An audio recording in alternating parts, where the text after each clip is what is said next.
Hi everyone, নমস্কাৰ সকলোকে সৰু ভিডিও এটা লৈ আহিলো ভিডিওটো উদ্দেশ্য হৈছে APSC যোনটো ৰিজাল্ট পাবলিশ কৰে নিজৰ ৱেবছাইটত তাৰ ওনাৰশিপ লয় নে নলয় সো আপোনালোকে প্লিজ ভিডিওটো হেকলৈকে চাব আৰু যদি ভাল লাগে চেনেলটো সাবস্ক্ৰাইব কৰি দিব আৰু কমেন্ট কৰিব লাইক কৰিব মোৰ মনটো ভাল লাগে থ্যাংক ইউ সো ওনাৰশিপ মানে কি গৰাকী নিজৰ অসমীয়াত মোৰ নিজৰ বুলি ক'বলে সো APSC যোনবিলাক ৰিজাল্ট পাবলিশ কৰি আছিল হেবিলাক নিজৰ বুলি কোৱা নাছিলে এটা সময়লৈকে কিন্তু এটা সময়ৰ পিছত হয়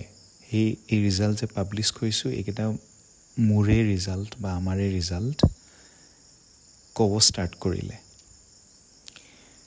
সো এই বস্তুখিনি অলপ কনফিউজিং হয় আপোনালোকে ভিডিওটো আগলৈ চালে গম পাব মই APSC ৱেবছাইটৰ পৰা এই স্ক্ৰিনশ্বটটো লৈছো এটো হৈছে ৰিটেন আৰু স্ক্ৰিন টেষ্ট আপোনালোকে এতিয়াও খুলি চালে গম পাব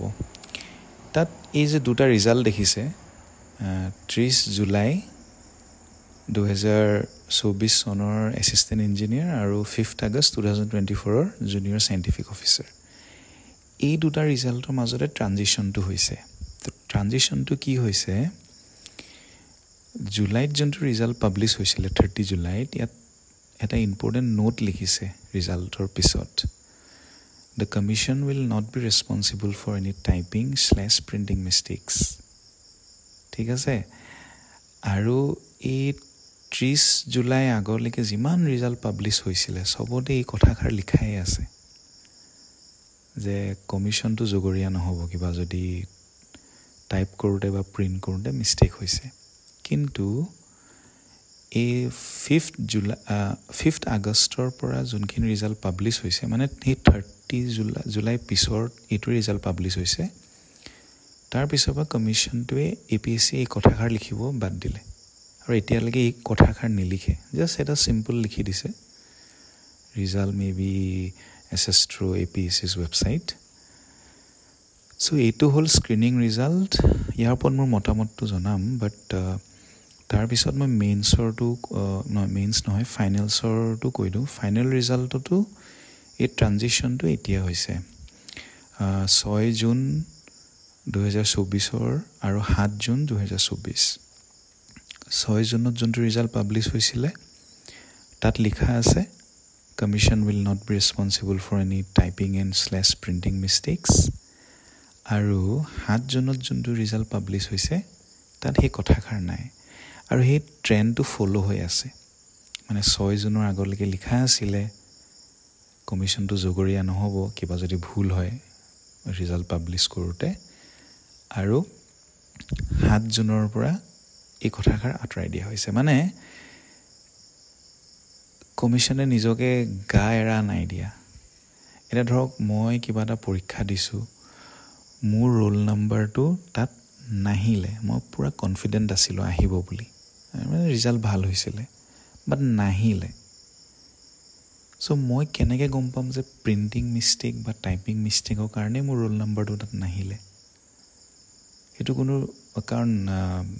যেহেতু আপোনালোকে জানে APSC টো RTI আন্ডাৰত নাহে আনসাৰ স্ক্ৰিপ্টছ খিনি সো এটা মানে বহুত কনফিউজিং ষ্টেটত থাকি যায় তাৰ কাৰণে যাৰ ৰিজাল্ট খুব ভাল হৈছিল কিন্তু কিবা কাৰণে যদি নাহে বাট এতিয়া মই ভাবো কমিশনে ৰিজাল্ট বিলাক বহুত ভেৰিফাই কৰাৰ পিছত পাবলিশ কৰিছে আৰু সেই কাৰণে এই লাইনটো অতৰাই দিলে সো মই মোৰ টু সেন্সত মই যিমানখিনি বুজি পাইছো তাৰ ওপৰত এই বস্তুটো মই কৈছো কাৰণ মই ভাবো এটা বহুত ইম্পৰ্টেন্ট চেঞ্জ হয় ৰিফৰ্ম হয় আৰু মানে we must appreciate APSC যে এই ৰিফৰ্মটো আনিছে মানে এনেকুৱা আগতে সিম্পল ভাষাত ক'ব গ'লে আমি ৰিজাল্টটো পাবলিশ কৰিলো ভুল হৈছে শুদ্ধ হৈছে তাৰ কাৰণে আমি জগৰীয়া নহয় I mean এটো সম্পূৰ্ণ গায়ৰা দিয়া নিচিনা এটা ৰিজাল্ট হৈ গৈছিল আগতে বাট এতিয়া it's a matured and মানে ফৰ্মেল এটা ৰিজাল্ট আৰু ওকে এই ৰিজাল্টটো দিছো বাস মানে মোৰ হয় বুলিও নাই কোৱা কিন্তু মোৰ নহয় বুলিও নাই কোৱা মানে they are taking the ownership indirectly so' we must appreciate APSC for this reform and সেইটো ভিডিঅ'য়ে বনাব লাগিছিলে আপোনালোকে মতামতখিনি জনাব আপোনাৰ কমেণ্টত কি ভাবে আৰু এইটো এণ্টায়াৰলি মোৰ অপিনিয়ন হা মানে experts must be knowing better কিয় এই চেঞ্জটো হ'ল চ' থেংক ইউ ফৰ ৱাচিং আপোনালোকে প্লিজ শ্বেয়াৰ কৰিব কমেণ্ট কৰিব লাইক কৰিব ছাবস্ক্ৰাইব কৰিব থেংক ইউ ফৰ ৱাচিং বাই বাই